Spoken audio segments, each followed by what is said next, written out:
Good morning. On the news hour today, too powerful and squeezing out the competition. A damning report on our supermarkets. Out-of-hours care, even doctors admit that patients are suffering since they stopped working in the evenings and at weekends. And can we trust the government on immigration after the debacle over jobs figures? That's what we're talking about. Today, it's Wednesday, October the 31st, 2007. Halloween.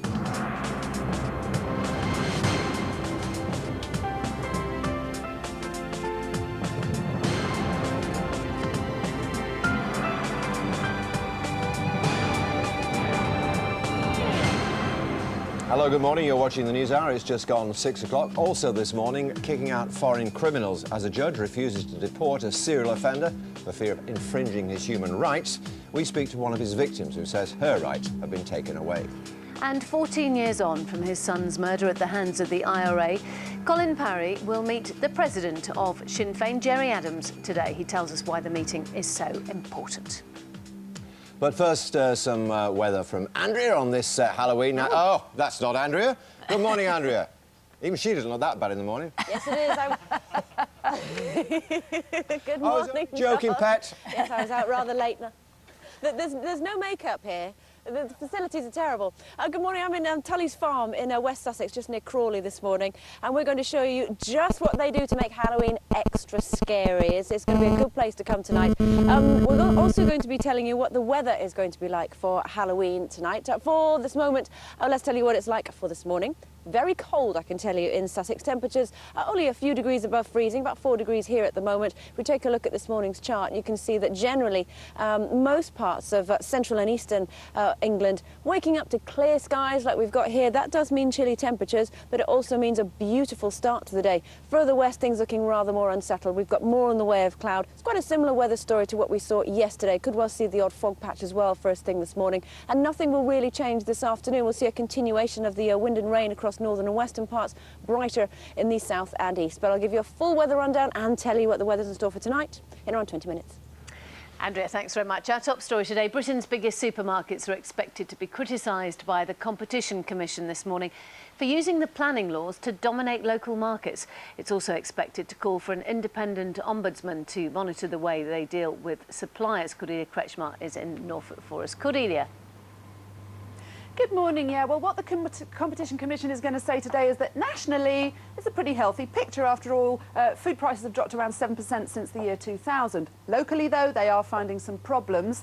There's a growing number of towns in Britain that are being dominated by one of the big-name supermarkets. And to stop that happening today, they're expected to call for a shake-up in the planning laws to try and make it easier for supermarkets to open up new stores in towns like this, in towns like Stalham. Stalham's dominated market-wise by a Tesco. Well, I'm here with independent grocer Nigel Dowdney. Nigel, your market's dominated already by one big-name Tesco. How do you feel about the prospect of getting, say, a Sainsbury's, an Asda or a Morrison's down the road too? I think there's been 2 supermarkets a week opening since 2001. To me, that sounds like the planning law is pretty liberal already at the moment. I see absolutely no reason to open it up even further and make it easier to build even more. For a community such as this, it would be a disaster to have a big Sainsbury's next to Tesco's. OK, so thanks a lot, Nigel. I think we're going to find this recommendation by the Competition Commission pretty controversial. It's going to say it's going to be better for consumers in terms of price and choice, but for people like Nigel, it's clearly bad news. Cordelia, thank you. Let's catch up on the rest of the news. Here's Michelle. Thanks, John. Good morning. The risk of getting cancer can be cut by 40% by taking more exercise and eating a healthier diet, according to a major new study. Julian Drucker reports. The report by the World Cancer Research Fund, to be revealed later, is the most comprehensive survey to date on the links between cancer and diet and exercise. Over several years, thousands of men and women were monitored, and many of the findings are stark. Most crucially, the risk of getting some cancers, including colon and breast cancer, can be cut by up to 40%. That's with regular exercise and a diet rich in fruit and vegetables. It's thought the report may also suggest vitamin D, long credited with warding off cancer, has few benefits and does very little to cut the risk. Specialists say many people are still not aware that small lifestyle changes can help beat the disease. It warns that as a country, to tackle cancer properly, obesity must be cut dramatically. Prince Harry has been questioned by police over the shooting of 2 protected birds of prey. The hen harriers are reported to have been killed on the edge of the royal family's Sandringham estate.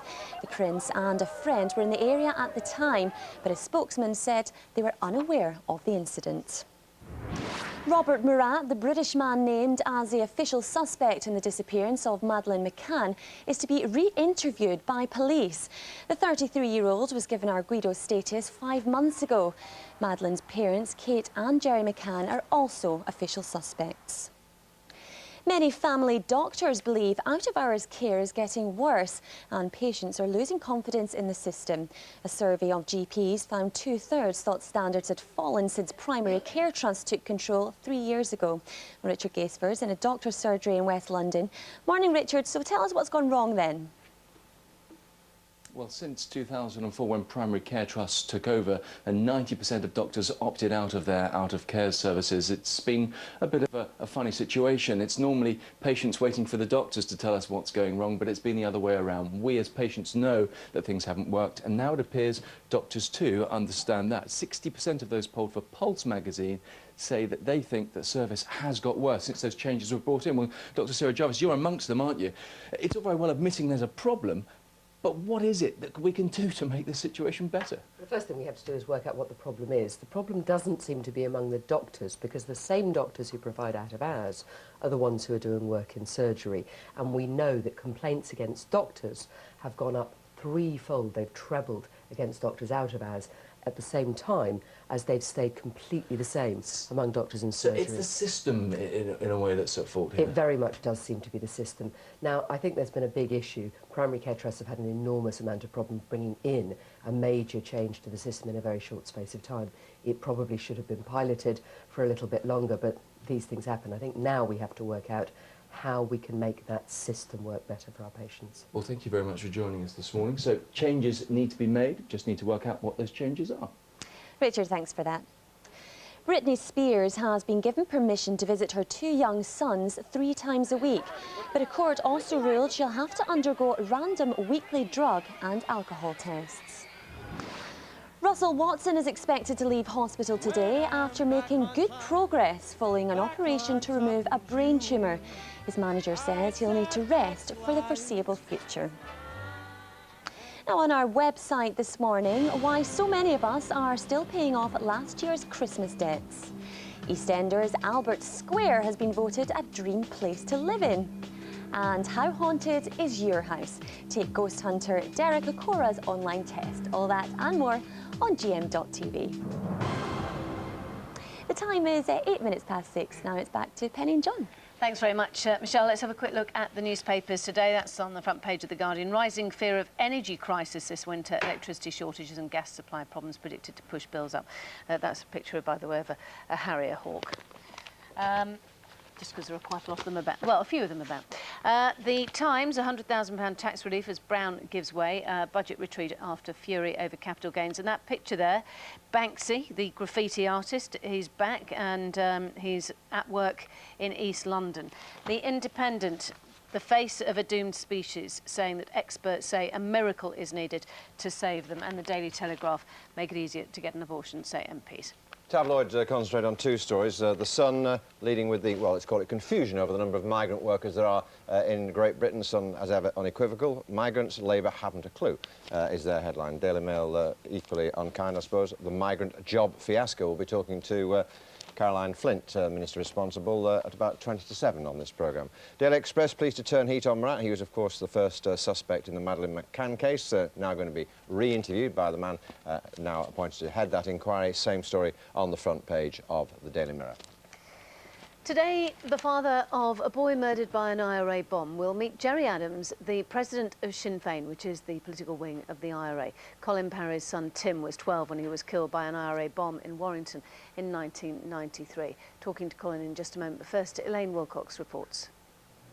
It was a warm Saturday afternoon, the day before Mother's Day, and this street was packed with shoppers. The 2 bombs have been placed in litter bins, designed to cause chaos and carnage. They exploded within a minute of each other. They claimed the lives of 2 innocent boys. 3-year-old Jonathan Ball died instantly. Tim Parry, who was 12, took the full force of the blast and died 5 days later. It was a crime which outraged the nation, marking a turning point in the IRA's bombing campaign, shifting the violence to mainland Britain. But it also marked the start of a remarkable personal journey by Tim's parents. Instead of being consumed by hate, they've worked tirelessly to achieve peace in Ireland. On the 7th anniversary of the atrocity, the Jonathan Ball and Tim Parry Young People's Centre was opened, bringing together children from different beliefs and cultures. They want peace to be the two boys' lasting legacies, so that their deaths weren't in vain. And as you saw, Colin Parry is with us now. Good morning. Now, as we saw from that, you've already met one member of the former member of the IRA, Martin McGuinness. Today you're meeting Gerry Adams. Why? Well, if you remember back in '93, the Troubles had already been going on for about 25 years, and in the 13, 14 years since 1993, if you add it all together, throughout the whole of that time, for me, Gerry Adams epitomised the face of Sinn Féin and the IRA. I mean, he was always the spokesman, along with Martin McGuinness, for the organisation. Whether he was or was not an active IRA member, I don't know. But I think I've reached a point in my journey, if that's not a silly word, and certainly the charity I run has, where people like Gerry Adams and I should meet. The charity you're talking about, Foundation for Peace. How much do you think that's helped in the peace process? Hard for me to say. What I can say is that we've worked with thousands of young Irish people and British people, and we've built an awful lot of friendships and a great many links with communities north and south of the border, and I think we'd all recognise that if you're ever to make any progress in reconciliation, you have to meet people. What are you going to say to him? Well, curiously, I'm going to thank him, actually, for having the guts to meet me, because that can't be easy for him, just like it's not easy for me to meet him. And, you know, for him to come to Canary Wharf, where the event is, which the IRA did considerable damage to all those years ago, and to be with a predominantly British audience, talking with and maybe against me, can't be easy. So, first of all, I'll thank him. But, I mean, I would ask him whether he could ever explain to me why Warrington was chosen, because it was never a town that had any military or strategic significance, so it never did have an easy explanation. How often do you think of that day when your lives would change forever? About the day itself, not too often. If I'm in Warrington town centre where the actual explosion took place, then there is a very significant sculpture which commemorates it, so it's very hard for me not to be very aware of it then. But as a routine thing, I'm not constantly thinking about that day. I think if I did, I wouldn't be very much use to anybody. And what about the future for Northern Ireland? Well, touch wood, it's looking good. I mean, I was as impressed as probably you were when we saw Gerry Adams and Ian Paisley sitting together and actually smiling. I mean, who would have ever imagined that? So the very fact that they're now sharing government is a hell of a step, and I think the future looks bright for Northern Ireland. And I should imagine a lot of it to do with you and your wife and all the things that you've done since Tim and Jonathan were killed.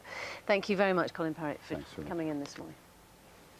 Time now 30 minutes past 6. A senior judge has allowed a convicted sex attacker from Sierra Leone to stay here in Britain despite the high possibility he may attack again. Mr. Justice Hodge, husband of Labour Minister Margaret Hodge, ruled that the man should not be deported as it would be a breach of his human rights. Well, this morning, one of the offender's former victims has chosen to give up her anonymity to speak out against the ruling. Gabrielle Brown joins me now. Thank you very much indeed for being here. I assume that you have given up your right to anonymity because you're angry. I'm very angry, yes. Justice Hodge deemed that he should remain in the United Kingdom because he came here at such a young age. He was deemed to be one of us and a so-called integrated alien. Having said that, a few years previously, prior to any of his convictions for sex offences, when his family applied for citizenship, they were all granted citizenship, but he wasn't, on the basis of his offending behaviour at that point. So the society has known about this man's behaviour for some time and has decreed, or seems to have decreed, that he's not a fit and proper person to be here. Absolutely. Effectively. Now, we should just let people know exactly a little bit more about the background of this man. As I indicated in the introduction, this is not the first time that he's offended. Indeed not. 6 months prior to him attacking me, he committed 6 sexual offences against women in the park. And there was an accepted view that he was likely to offend again? Yes. That was not in any doubt? No. Right. But having, and bearing in mind, let me say right away, one fully appreciates the horror you've been through. You're the victim of a vicious, nasty and completely unsolicited attack. Bearing all that in mind, do you understand the judge who says, this guy has no family in Sierra Leone, he has no roots there, we can't just dump people, however undesirable they are, in foreign countries? The same judgment talks about his emotional relationship with his family in the United Kingdom, and it actually says he has a very poor relationship with every member of his family in the United Kingdom. So there is no reason why he would be on a better footing in the United Kingdom as opposed to his home country of Sierra Leone. Let's just consider what the Home Office have to say. They gave us a statement in which they said, we are disappointed that the courts reached this decision. We are deporting record numbers of foreign national prisoners and we expect to meet our target to deport a record 4,000 for this calendar year. New legislation will mean that foreign national prisoners will face automatic consideration of deportation where they have committed a serious crime. Does that comfort you at all? Not at all. The decision was taken originally to deport him under Article 8.2 of the Human Rights Act, which provides exemptions for the right to private and family life on the grounds of, except for the prevention of crime and disorder, health and morals, and the rights and freedom of others. And I would actually say that it's the right and freedoms of others, of normal people going about their normal business, that should be protected over and above the rights of a prolific offender. So in your view, the human rights legislation needs to be amended? It needs to be interpreted differently by those that have the power to do so. And you're talking, of course, in this context about this particular judge. I am indeed. Do you have any appeal now? Is there any way you can go to try and get this decision changed? The only way is if the Home Office reinstigates the deportation process. Which will be a long, costly business. Thank you very much indeed for coming to talk to us. I know it can't have been easy. We do appreciate it. Thank you. Time is 17 minutes past 6. You're watching the NewsHour on GMTV. This morning's headlines: Britain's biggest supermarkets are expected to be criticised by the Competition Commission after an 18-month investigation. A major new study claims the risk of getting cancer can be cut by 40% by eating a healthier diet and taking more exercise. And Prince Harry's being questioned by police over the shooting of 2 protected birds of prey. He's denied any knowledge of the incident. Now, the visiting Saudi monarch, King Abdullah, is expected to be challenged by the Tory leader David Cameron today over extremist literature found in British mosques. That's according to today's Times newspaper. An investigation found Saudi-produced material in mosques across Britain preaching hatred for non-Muslims and the suppression of women. Meanwhile, in a speech today, the community's Secretary Hazel Blears will warn young Muslims against extremist propaganda and attempts to radicalise them. We're joined now by Halima Hussain from the Muslim Public Affairs Committee. Good morning. Many people will wonder why it's taken a visit by King Abdullah to actually have this issue brought up. I mean, I can understand that, it's taken... This is an issue that a lot of young Muslims, a lot of people, are concerned about. I mean, really, I think it comes down to, if we're looking at mosques today, looking at the leadership of mosques, and looking at who runs the British mosques today and whose voice is being spoken and who's really being represented. And why don't the mosques ban this literature? I think it's a case of, I think one issue is complacency, the idea that, mosque leaders are out of touch, there's not much money around, and so literature, it's cheap, it's freely available, and it often finds its way into British mosques. So you're saying that they don't necessarily know what's in them? Yeah, I mean, often it's just a case of it's not even been checked, literature's not even been looked at. It's right. just They just put it into the library and that's often it. It's one of those things. But again, it's an issue of this kind of exported Islamic kind of ideology from Saudi Arabia being exported into Britain, into British mosques.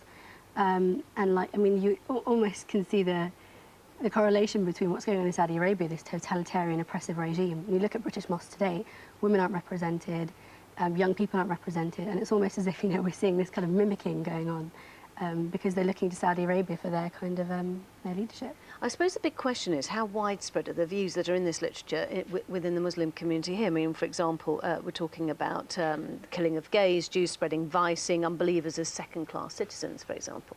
I think if you look, the average Muslim is a law-abiding citizen who gets on with his job, who is kind to his neighbours, who gets on with his daily life. And it's an issue of, these things being, this literature is available. I mean, it's available everywhere. It's available in the West. It's available, in Britain today. But I mean, I think simply because literature might be found doesn't necessarily mean that those views are being held by, every Muslim on the street. I mean, that's certainly not the case. The Community Secretary, Hazel Blears, she wants young Muslims and in particular Muslim women to stand up against extremism. What do you think's needed? I know we haven't got a huge amount of time, but what do you think would really help? I just think in terms of mosque leadership, in terms of women, Muslim women should empower themselves to engage in local mosques, to engage in local Muslim institutions, and just have their voices heard. Halima Hussein, thank you very much. Time now, 21 minutes past 6. A question for you. Do the big supermarkets have too much power, ripping off their suppliers and buying up land to stop other shops competing with them? Well, an 18-month inquiry into these issues by the Competition Commission reports back today and is expected to call for big changes. Cordelia Kreshmar has this. They call them Tesco towns, towns where 50 pence in every pound spent on food is spent in Tesco. Towns like Stalham in Norfolk, where Tesco's got a virtual stranglehold on the local purse. Why do you choose Tesco's? Well, it's the only one around this area, isn't it? So that's the only place we can go. But with the price of food down 7% since the year 2000, why should we care about what they're calling a Tescopoly?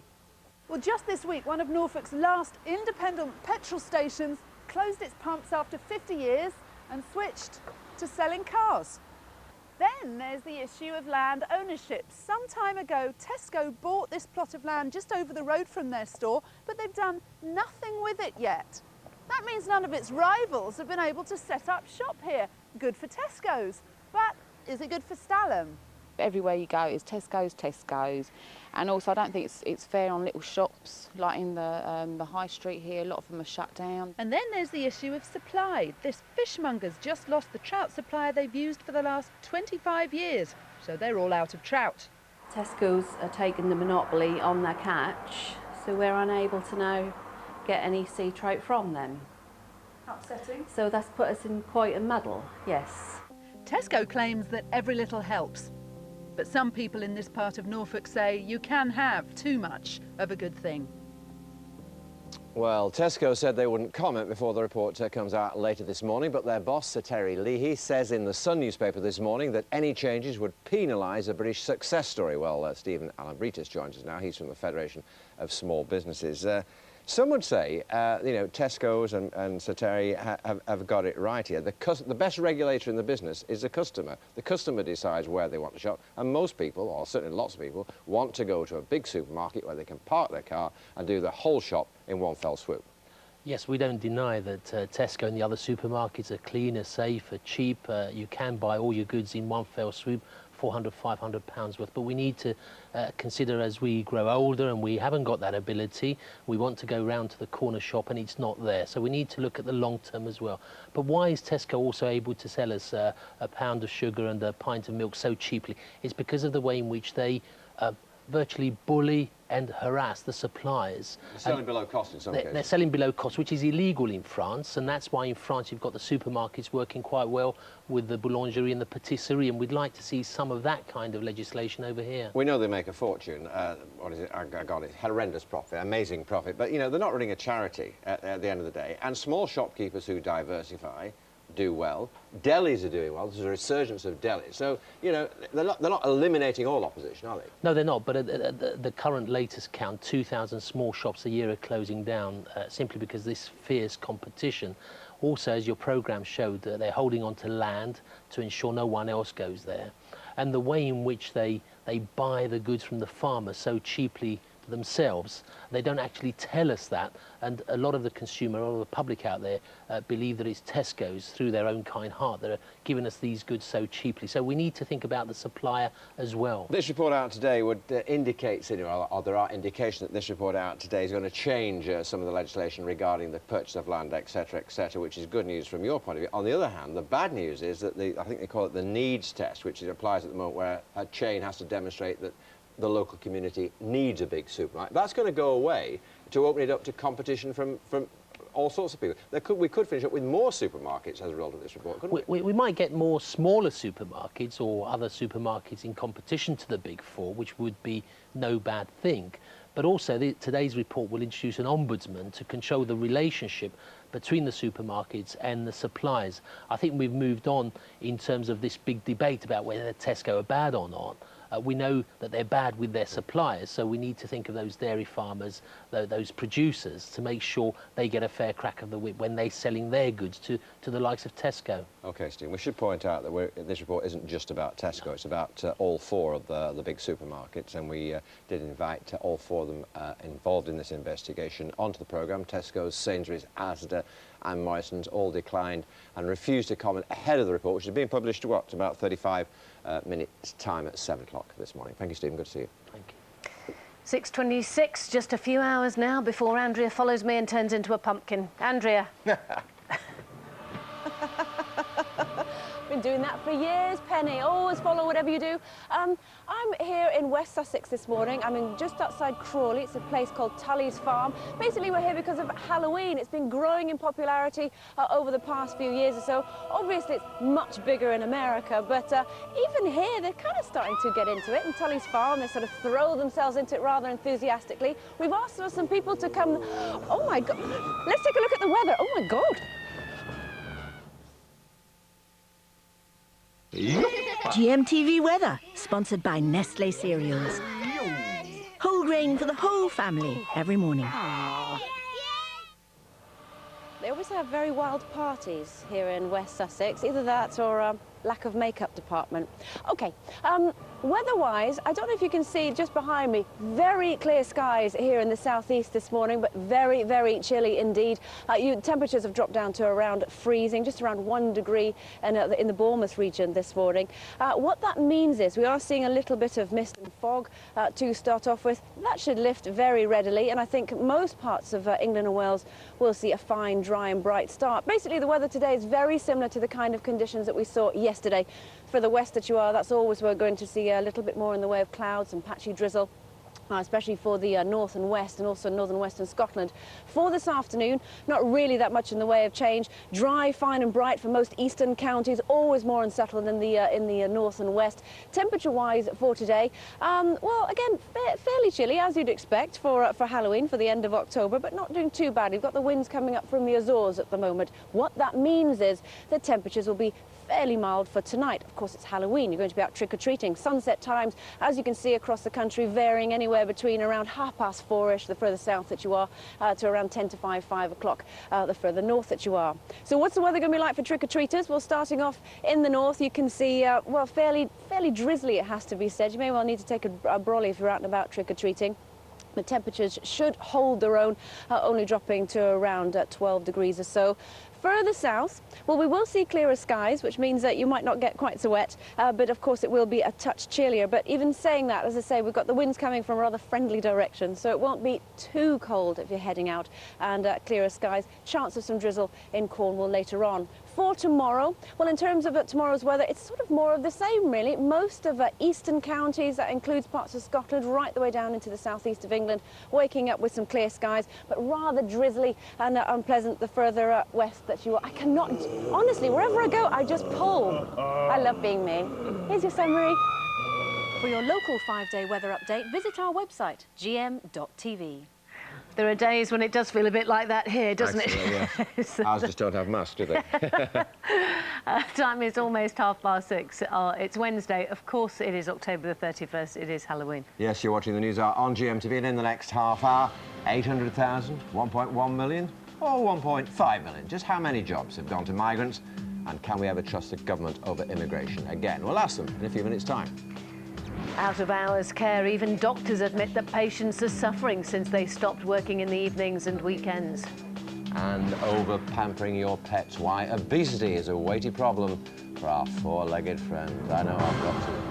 Now then, our top story this morning. Britain's biggest supermarkets are expected to be criticised by the Competition Commission this morning for using the planning laws to dominate local markets. It's also expected to call for an independent ombudsman to monitor the way they deal with suppliers. Cordelia Kreshmar is in Norfolk for us this morning. So tell us more about what we think this report is going to say, Cordelia. Good morning, John. Well, we think it's going to say that nationally the picture's pretty healthy. After all, the price of food has gone down 7% since the year 2000. But there are problems locally. A growing number of towns, for example, have actually become dominated by just one of the big-name supermarkets in recent years. And to stop that happening, they want to look at, or they want to propose a kind of a shake-up of planning laws to make it easier for competitor supermarkets to move into a town. Well, I'm here in an independent grocer here in Stalham, a town dominated, as it happens, by Tesco's, and the owner is Nigel Dowdney. Nigel, does this put to bed your fears about competition in Stalham, the prospect of a Sainsbury's or an Asda opening up down the road more easily? No, I'm very concerned about it. There have been two supermarkets a week opening since 2001 in this country. To me, that indicates that the planning laws are already fairly liberal and we don't need to open them up any further. OK, thanks a lot. Well, this is clearly going to be a controversial recommendation as and when it's made. Problems for people like Nigel owning independent shops. But the Competition Commission have the price of food, choice and issues of low prices at heart for the consumer. And that, they say, is best served by what they're recommending. Cordelia, thanks very much indeed. That report out at 7 o'clock. Let's get this morning's other news stories now from Michelle. Thanks, Penny. Good morning. The risk of getting cancer can be cut by 40% by taking more exercise and eating a healthier diet, according to a major news study. Julian Drucker reports. The report by the World Cancer Research Fund, to be revealed later, is the most comprehensive survey to date on the links between cancer and diet and exercise. Over several years, thousands of men and women were monitored, and many of the findings are stark. Most crucially, the risk of getting some cancers, including colon and breast cancer, can be cut by up to 40%. That's with regular exercise and a diet rich in fruit and vegetables. It's thought the report may also suggest vitamin D, long credited with warding off cancer, has few benefits and does very little to cut the risk. Specialists say many people are still not aware that small lifestyle changes can help beat the disease. It warns that as a country, to tackle cancer properly, obesity must be cut dramatically. Prince Harry has been questioned by police over the shooting of two protected birds of prey. The hen harriers are reported to have been killed on the edge of the royal family's Sandringham estate. The prince and a friend were in the area at the time, but a spokesman said they were unaware of the incident. A pledge to end the culture of failing schools will be made today by the Prime Minister. It's Gordon Brown's first major speech on education since taking over at number 10. Gloria Di Piero is at Westminster. So, Gloria, is he admitting Labour should have done a better job on education? Michelle, he'll say that lots of progress has been made, but lots more needs to be done. And he'll say that he wants to see all schools getting 30% at least of their pupils getting 5 good GCSEs, including maths and English. And those schools that haven't achieved that within 5 years' time, he believes should be closed down. He'll also call on parents to get more involved in a child's education, saying that the biggest single factor to how well a child is at school is how much of an interest mums and dads take in their education. So he will call on schools to do more to encourage mums and dads to get involved. Now, he'll be talking to us in that about more details of those proposals just after 7, and we'll be asking, yes, despite the improvements, why still, after 10 years of a Labour government, 54% of school leavers still leave school without getting a good GCSE grade, A to C in English and maths. Gloria, thanks for that. Many family doctors believe out-of-hours care is getting worse and patients are losing confidence in the system. A report of GPs found 2/3 thought standards had fallen since primary care trusts took control 3 years ago. Robert Murat, the British man named as an official suspect in the disappearance of Madeleine McCann, is to be re-interviewed by police. Madeleine's parents, Kate and Jerry McCann, are also official suspects. MRSA hotspots such as door handles and lockers are being missed by hospital cleaners, according to a leading microbiologist. Dr. Stephanie Dancer says too much time is spent blitzing areas like floors rather than cleaning objects like the ones that people touch. Security forces are on high alert in Spain ahead of the verdict today in the Madrid train bombings trial. 191 people died and 1,500 were injured after the bomb attacks on 4 commuter trains. 28 people face charges, including murder and conspiracy to commit a terrorist attack. Russell Watson is expected to leave hospital today after making good progress following an operation to remove a brain tumour. His manager says he'll need rest for this foreseeable future. Britney Spears has been given permission to visit her 2 young sons 3 times a week, but a court also ruled she'll have to undergo random weekly drug and alcohol tests. Now, on our website this morning, why so many of us are still paying off last year's Christmas debts. EastEnders Albert Square has been voted a dream place to live in. And how haunted is your house? Take ghost hunter Derek Akora's online test. All that and more on GM.TV. Now, there was glitz, glamour and lots of stiff hair in London's West End last night to mark the opening of one of Broadway's most popular shows, Hairspray. Many celebrities turned up completely lacquered. I have used a whole tin of hairspray today on my hair. There's not much hair here, so one has to use a little bit of hairspray just to keep it up. I don't use any hairspray. That's just as it is. The time is 6:36. John and Penny back in just a couple of minutes, right after what's happening where you are.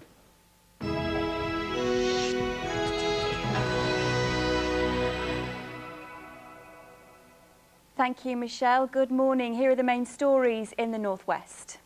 The father of a 12-year-old killed by an IRA bomb in Warrington will meet Sinn Féin leader Gerry Adams for the first time today. Colin Parry's son Tim was killed in 1993. Mr Parry and Mr Adams will share a platform this evening to mark the progress of the peace process in Northern Ireland. Mr Parry says he's not expecting any apologies. So, I mean, when I met McGuinness some years ago, he voluntarily offered his apologies and said it shouldn't have happened. But frankly, those apologies were meaningless. And if Gerry Adams were to say the same thing to me, I would be unable to feel any differently about what happened because of that. A 15-year-old boy has died after being involved in an accident with a bus in Liverpool. It happened on Mather Avenue in the Walton area just after 7:30 last night. Police were in the area at the time and the matter has been voluntarily referred to the Independent Police Complaints Commission. A football club mourning the death of one of their young star players has become the victims of theft after paying their respects to their teammates' family. 11-year-old Liam Costello from Liverpool died after falling 200 feet on Snowdon last Friday. The Walton FC coaching staff had parked in a pub car park while visiting his parents. When they returned, they discovered 2 kits belonging to their under-7 sides had been stolen. Them kits are for, Saturday, Sunday to play Sunday football, and it was for them. And when we've just come from paying our tributes to Liam and his wife and things like that, and to walk back to your car, and as I said, other things have gone, but as I said, I'm not interested in other things. It's just them 2 kits, and we really need them back, to tell you the truth. Opera singer Russell Watson is expected to be released from hospital later this morning after undergoing emergency surgery last week. The Salford-born tenor underwent 3 hours of treatment to remove a brain tumour at the Alexandra Hospital in Cheadle. The singer fell ill while recording his new album. It's the second time he's undergone brain surgery. Finally, on tonight's Granada Reports, we want your Halloween pictures. The details on how to send them in by email or text are just on the screen there, and we'll show the best at the end of tonight's show. So do send them to us as soon as possible. That's it for now. I'm back at 7:05. In a moment, we'll return to John and Penny, but first, the weather. Rewind the seasons with the Time Renewal Collection from Pantene, sponsors of GMTV Weather. A few bright sunny intervals are expected, but coastal areas will remain cloudy with light drizzle in places. This afternoon there will be little change throughout the afternoon, with any sunshine limited to areas inland. Mild temperatures of 15 Celsius.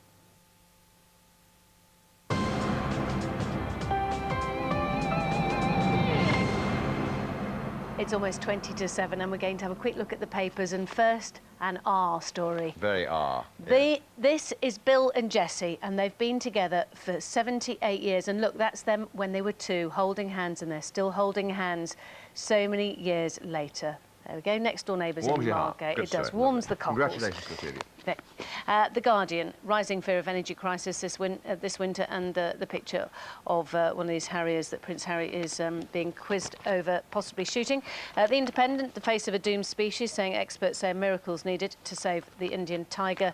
The Daily Express and the Mirror both going on that story. The Madeleine McCann story, police to turn heat on Murat. His story doesn't add up, and the same on the front page of the Mirror. Two of the tabloids are concentrating on the, let's say, call it confusion over the number of migrant workers here in the UK. The migrant jobs fiasco is a headline in the Mail. The Sun, less generous. Migrants, Labour haven't a clue. Well, they are the government that pledged British jobs for British workers, but that's been seriously undermined with the news that more than half of the new jobs created since 1997 have gone to foreign workers. Earlier this week, the Work and Pensions Secretary, Peter Hain, said 2.7 million jobs have been created under Labour, and of them, only 800,000 had gone to migrants. But then Mr Hain revised the figure to 1.1 million.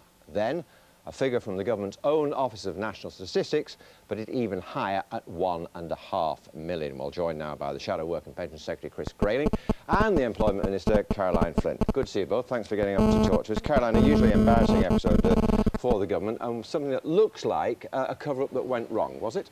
Certainly wasn't a cover-up. The original figure of 800,000, which is foreign nationals who've come into new jobs since 1997, was, we found, to be incorrect. And as soon as we discovered that, we wanted to have a look at the statistics, make sure we got it right. And that's why we came to the 1.1 million, which we were very upfront about.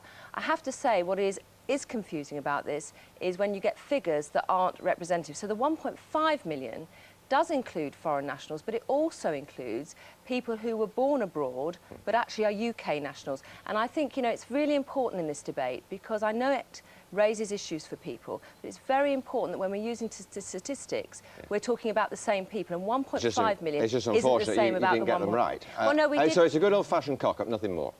Well, yes, it's a statistical mistake, but the reason it matters is that the wave of people who've come into the country in the last few years to work here are creating big problems in the area of housing, for public services, for local authorities who are trying to plan what they do locally.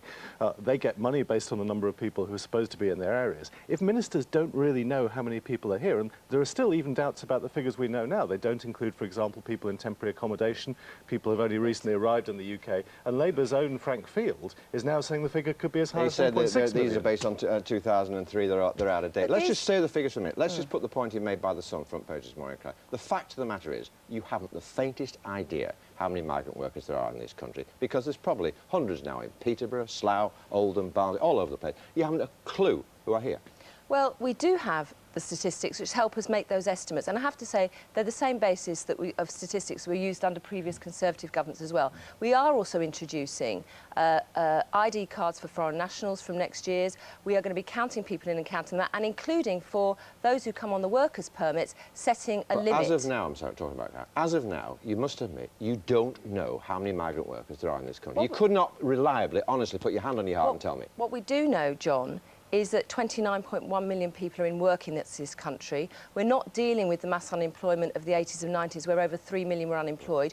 We do know that there are less people on benefits, and those figures are coming down. And for the first time in 20 years, the figures for people on incapacity benefit are coming down. And yes, migrant workers have come into this country. I met a Polish worker downstairs who's working on your reception, who is with a partner who is British, and they are contributing to our workforce alongside British people who are in record numbers of jobs. And despite the problems you outline, which I think are accepted by government, they are causing strains in certain areas. You have to accept, Chris, that overall these migrant workers are good news for the British economy. There's no doubt about that. We have never suggested anything but that migrant workers, that people coming into the UK have made a positive contribution. But it doesn't sound like it, Chris, in the way you misrepresent some of the figures, and you aren't, when you use the figures, you're not talking about the same people. And I think Caroline, that is I'm dangerous. not misrepresenting anything. We've had queues of ministers lining up this week to apologise for the fact that they've put the wrong figures before us. But the hard reality is we have higher youth unemployment in this country than we did 10 years ago. We have 1.2 million people between 16 and 24 who are not good work. the cause of that? We need to focus on getting those young people back into work. And you know, if we did that, we would not need to have such an influx of migrant workers into the UK. One other point, and this is another... It's a very dangerous issue when you start mixing up different issues around unemployment and you connect migrant workers to issues about young people.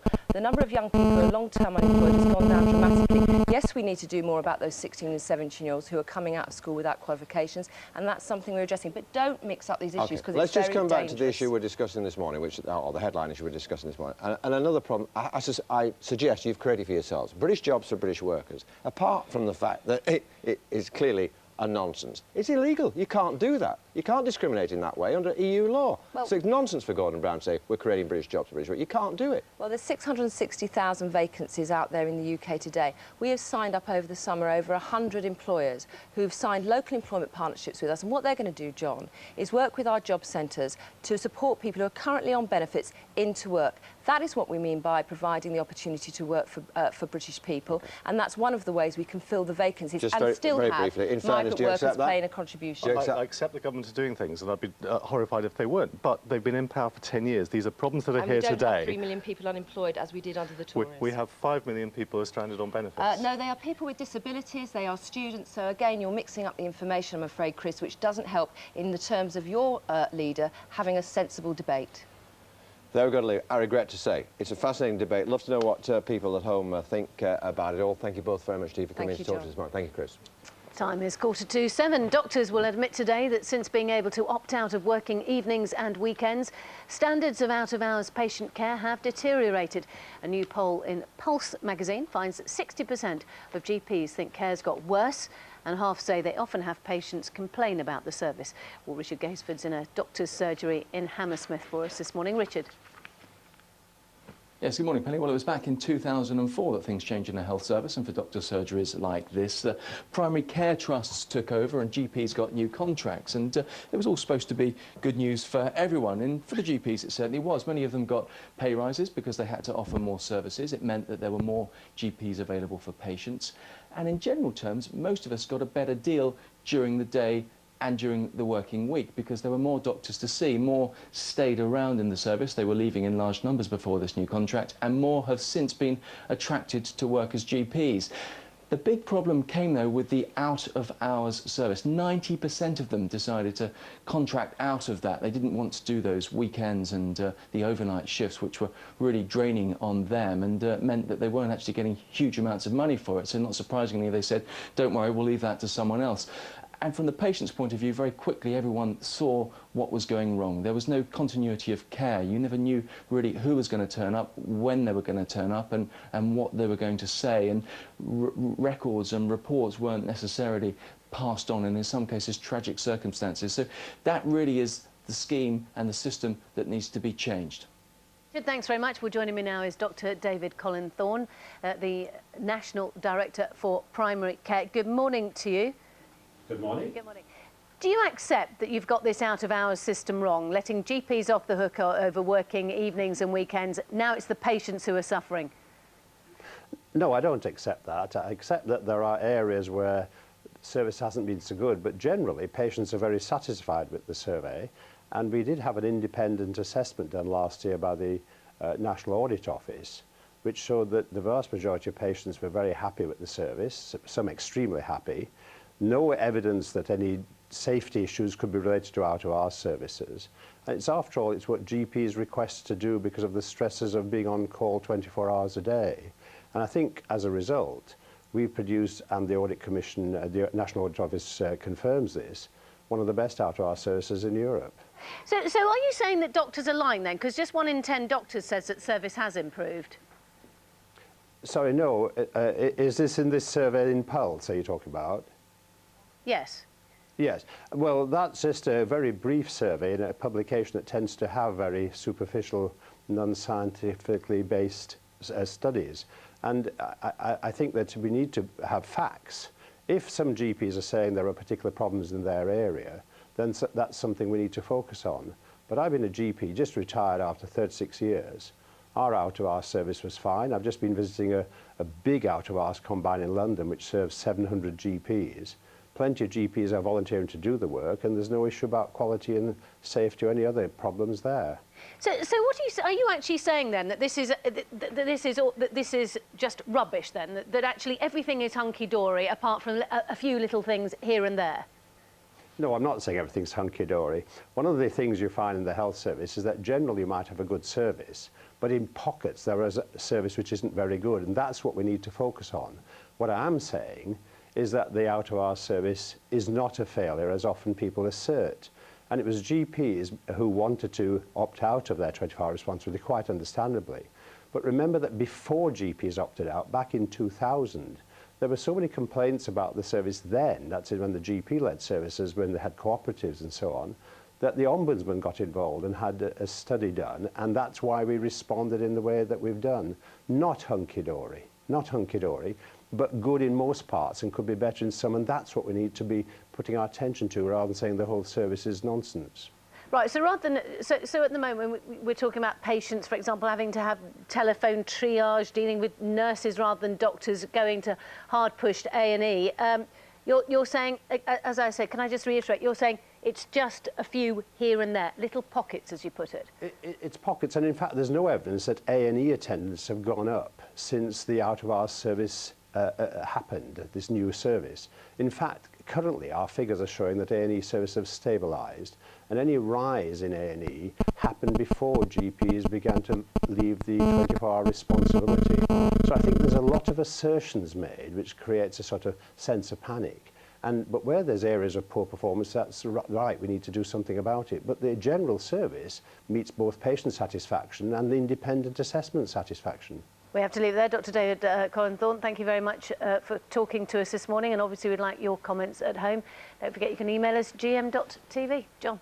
Now then, obesity, it seems, is not just a problem for human beings anymore. This is Storm. Storm is a massive 48 kilos. That's 7 stone, almost as much as Victoria Beckham. And next to me, there's Scooby. Now, she is an astonishing 80% overweight. Doesn't look it to me, but apparently she is. Possibly due to her love of fish and chips, chicken curry and ice cream.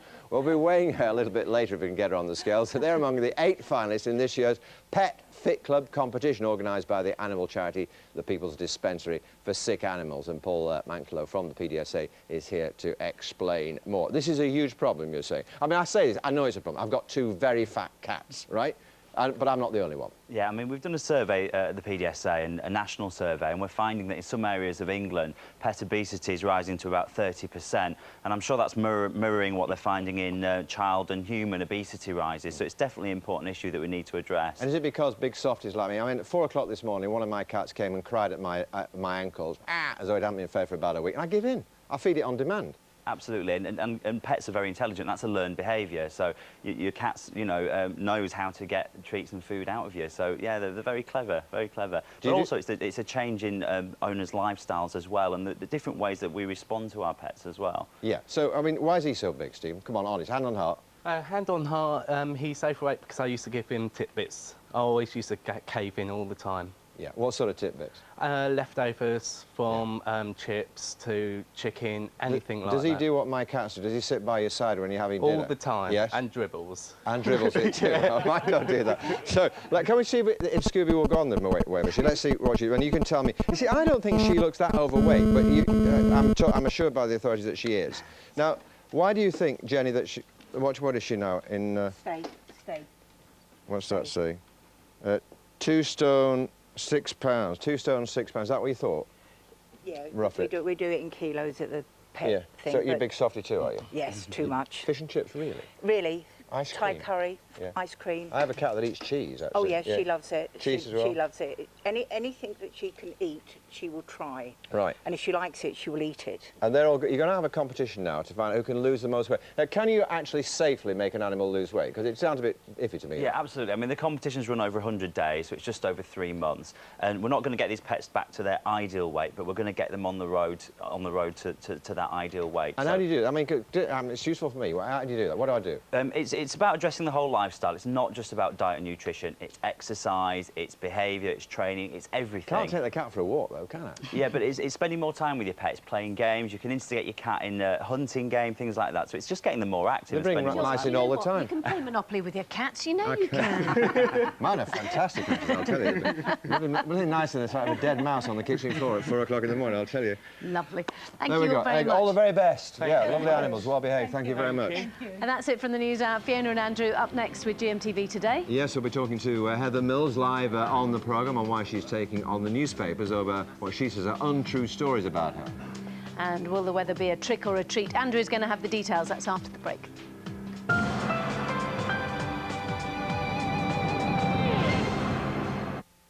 The stage is set to celebrate 12 months in television. But behind the smiles and bravado lie friendly rivalries and a burning desire to be loved by you, the public. This is a night for the stars to come out and feel that love. Your votes are what count, and all that remains is for the winners to be revealed. The National Television Awards 2007, live tonight from 8:30, ITV1. No one said game shows were easy. Kieran! What's the question again? They're not as stupid as they look, are they? But with Vernon on hand, nothing can go wrong. I am going to play with my wife. Name a type of being. Lesbian! Well, almost nothing. I don't get that. That's what he said. The brain isn't as young as it was, you know. That's what I deal with on a day-to-day basis. All-Star Family Fortune, Saturday, 8:25 on ITV1. She was Queen of the Jungle, a real diva, and now a mummy too. Hearsay is, she's live on GMTV. Mylene Class, Friday. GMTV Weather, sponsored by Nestle Cereals. Whole grain for the whole family, every morning. Hello there. A little bit misty and foggy here in the southeast this morning. I'll just make my way through towards you. I actually have to tell you, that's not mist and fog. That's remnants of a terrible crash that's happened here in West Sussex. What it is it's one of the many exhibits that's sort of dotted around Tully's Farm. That's where we are. If you're wondering where it is, as I say, it's in Crawley in West Sussex. It's all geared up for Halloween, which is, of course, taking place tonight. There's lots of scary things for the kids to frighten themselves witless about, and we're going to be taking you around here throughout the morning. But let's have a look and see what sort of trick-or-treat weather we've got in store for this morning. Well, here in the southeast, clear skies away from any pretend fog. It's not looking too bad across eastern parts of the country. That includes eastern parts of Scotland as well. Generally speaking, it's very similar weather conditions to what we saw yesterday. So the further west that you are, that's where it's a touch more grey, a little bit of a patchy drizzle around. We've also got the odd mist and fog patch around, but that should clear once the sun gets to work. It should fizzle away quite quickly. For this afternoon, not really that much in the way of change. Any rain across the far north and west of Britain will turn rather more heavy and persistent, but it should stay fine, dry and bright elsewhere. I don't know if you can even see me now. Let's move around a little way that way. Temperature-wise, now for tonight, of course, the sun goes down anytime between